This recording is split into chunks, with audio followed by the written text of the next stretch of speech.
लोकसभेचं कामकाज अनिश्चित काळासाठी स्थगित। शेवटच्या दिवशी पंतप्रधान मोदी अमित शहा होते उपस्थित।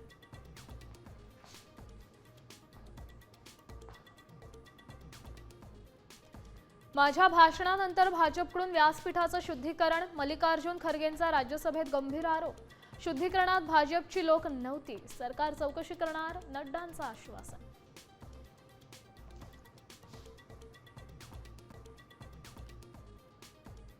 राहुल गांधींच्या मानसिकतेत जिन्नाची आत्मा, तेच खरे वारसदार।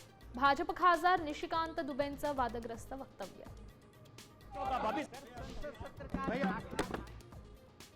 शिवसेना पक्ष एकनाथ शिंदेंना 5,000 कोटींना विकला, संजय राऊत यांचा मोठा दावा।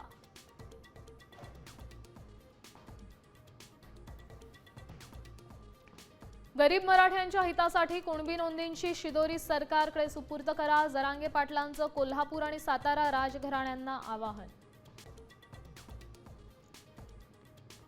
माजी आमदारांना आयुष्यभराची पेन्शन का? महाराष्ट्र विधानमंडळ सदस्य पेन्शन अधिनियमाला नागपूर खंडपीठात आव्हान।